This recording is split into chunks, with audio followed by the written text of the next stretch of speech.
Louis Grech u Lufthansa Technik. Fil-fatt, il-Lufthansa Technik l-ewwel darba li ġiet biex jitieħu kuntratt tal-components tal-ajruplani. Mbagħad konna ħanitlu biex ikun hemm kuntratt fuq il-checks fuq il-magni.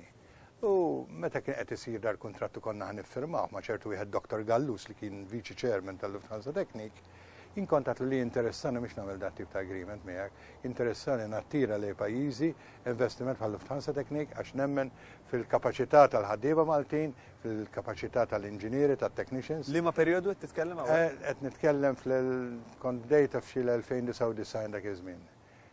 2099 u 2000 u kont qed ngħid tiġà konna bdejna nagħmlu tip tal-istess proġett qabel. Fil-fatt fi żmien ta' Karmenu konna morna għand kumpaniji oħrajn biex nippruvaw nattirawhom.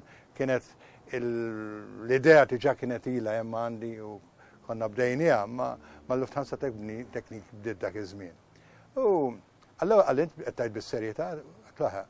Mbagħad morna niklu niftakar fil-għaxija għatlu nixtieq nagħmlu fil-fatt biċċa kitba biex ngħidu x'inhuma letters of intent u memorandum of understanding bejnietna. Għalli jekk veru qed titkellem bis-serjetà għalli ħanaħodha lura niġi. Fil-fatt kitib li lura għalli tinteressa, però jrid tkun hemm ċertu proċessi biex veru ssir di u wara li għaddew xi 6 xhur bdiet il-inizjaw. Mbagħad ġiet il-September 11 waqaf kollox għal ftit u mbagħad erġajna bdejna ninizjaw dan il-proġett.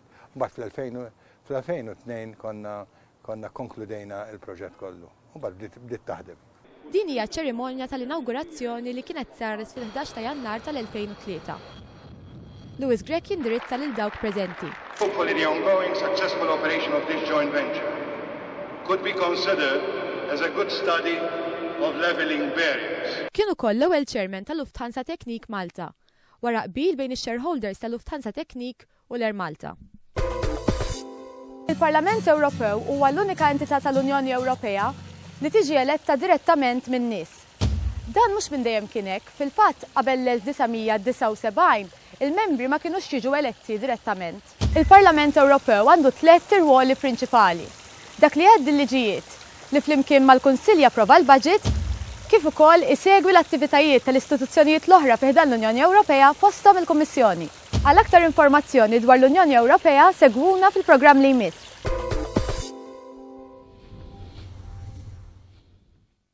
Louis Grech u l-ħidma tiegħu fil-Parlament Ewropew. Fis-sena 2004 tikkontesta l-elezzjonijiet tal-Parlament Ewropew. L-ewwel nies, x'ħajrek li tikkontesta l-elezzjonijiet tal-Parlament Ewropew dakinhar? Għaliex kontribut politiku tiegħek fuq livell Ewropew mhux kontribut politiku tiegħek fuq livell nazzjonali biex insejħu hekk?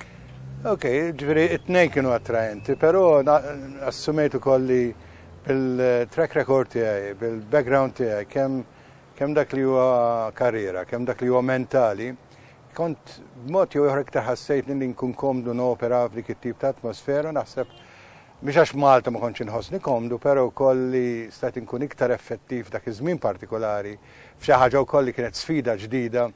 Jien jinteressawni l-affarijiet li jkunu li jkollhom ċertu element ta' sfida magħhom. Ankella jagħmlu iktar interessanti li wieħed ikollu xi ħaġa li jaf li għadha bidu, li jaf li hija xi ħaġa ta' sustanza ta' pionieru dik interessatni. U kienet sfida 5 snin li għaddew fil-Parlament Ewropew? Kienet sfida kompletament kienet qabża lija anke fil-ħajja tiegħi kif kont nafa. Louis ħalla fil-fema tiegħi impatt qawwi ħafna fil-Parlament Ewropew, mhux biss bħala kap tad-delegazzjoni laburista hemmhekk, imma anke b'diversi inizjattivi li ħa. Kien responsabbli għal budget tal-Unjoni Ewropea tas-sena 2007 li kien ilaħħaq il fuq minn 120 biljun euro. I'm Gary Titley, member of the European Parliament for the United Kingdom. I've been an MEP for 20 years, and for 6 years I've been leader of my delegation. And in that context, I worked very closely with Louis Grech. I was struck by Louis right from the beginning that he was an extremely knowledgeable person, very calm, very able to present a very good argument in a reasoned way. And because of that, we on the Labour delegation worked closely with our Maltese colleagues to ensure that their views could be more widely distributed, but also to call upon Luis's expertise, particularly business and banking expertise, which are extremely powerful for us. And of course that banking expertise of Luis was particularly important when he and I worked together on the Budget Committee, where he had responsibility for major pieces of work to deal with the budget, to set the budget for the European Union, and he showed a very astute sense of finance and how you balance the needs of different requirements. One, to try and keep the budget down, but also to make sure money is spent where it's needed in particular. Il-budget ippreżentat minn Louis Grech kien approvat b'maġġoranza assoluta tad-deputati mill-gruppi parlamentari differenti tal-Parlament Ewropew. Seta jisfrutta il-fatt li hu kien studja l-ekonomija billi fil-kumitati li ħa sem fihom, partikolarment fil-Budget Committee tal-European Budget Committee tal-European Parliament, seta jagħti kontribut qawwi illi mill-kuntatti li għandi hemmhekk jiena għadhom isemmuh sal-lum. ċinu ma l-vantaġġi li tkun imsieħeb fil-Grupp Soċjalista Ewropew minn gruppi politiċi oħrajn fil-Parlament Ewropew? L-ewwel ħaġa huwa l-iktar wieħed kompatt. Ġifieri l-iktar wieħed cohesive, l-iktar wieħed li għandu meta tiġi għall-issues, jekk tieħu l-IPP huwa veru kbir bħala grupp, però huwa maqsum f'ħafna biċċiet ta' kif jorjentaw ruhom għal ċertu tip ta' politika. Il-Grupp Soċjalista huwa kompatt, allora jidher b'saħħtu ħafna. Allora normalment inti meta ħatiħu vot ħaturi s-saħħa tiegħu meta tiġi biex tiġi fil-plenarja u anke fil-kumitati. U f'da sens, x'tib ta' sosten sibtu biex tresqu il-pożizzjonijiet l-aktar issues illi noħodlok eżempju wieħed l-immigrazzjoni illegali. Kull darba li aħna din hija issue fundamentali għal pajjiżna, aħna kritikajna jien l-ewwel wieħed kritikajt l-Unjoni Ewropea li ma tatx is-sosten neċessarju. U il-veru solidarjetà qatt ma rajta ġejja mill-Unjoni Ewropea fuq dan il-kontest.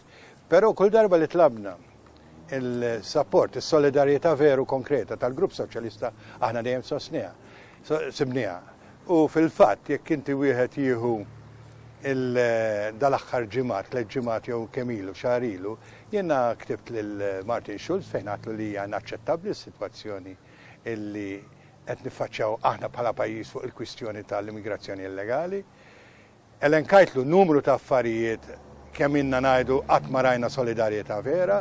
U Martin Schulz kitib li lura fejn qal il-verità li huwa veru li fil-każ ta' Malta ma kienx hemm is-solidarjetà maħtieġa mill-Unjoni Ewropea. Issa mhix faċli li kap ta' grupp bħal Grupp Soċjalista jgħid dak it-tip ta' kliem u mar oltre minn hekk u qal illi Malta jistħoq ilha lill-każ tagħha irrispettivament mill-mekkaniżmu tal-burden sharing li taqsam il-peace, il-każ tagħha għandha jiġu trattat immedjatament. U il-burden sharing għandu jibda jiġi implementat issa. One of his projects which he fought very hard for was to get an asylum agency set up. The right fought that and ultimately defeated it. But it showed that Louis is very much anchored in Malta and the needs of Malta, and he is a man who's able to make a big contribution to the European Parliament as a result of that. Louis kien minn tal-ewwel li tkellem dwar li jkun hemm support uffiċċju tal-Ażilju li jkun jieħu ħsieb dawn tal-fenomenu. Fuq it-tibdil tal-klima. Mbagħad ħadd affarijiet oħra fuq il-klima, nadkasin kont għamilt proposti biex kien hemm nuqqas fil-Unjoni Ewropea kemm ħajjiġu allokati flus. Qed ngħidu qalu li kien hemm bżonn xi 60 biljun biex tiġi indirizzata il-problema tal-klima. U kont mbagħad bdejna studju għamilna proposti biex titbiddel is-sistema kif jiġu allokati l-flus għat-tibdil fil-klima. Fost l-Europarlamentari li ħadem magħhom fil-qrib fl-aħħar 5 snin kien hemm Alexandra Dobolji, MEP Ungeriża. Tiddeskrivi kif Louis Grech ippreżenta lill-Grupp Soċjalista l-pożizzjoni ta' pajjiżna dwar il-kaċċa u l-insib.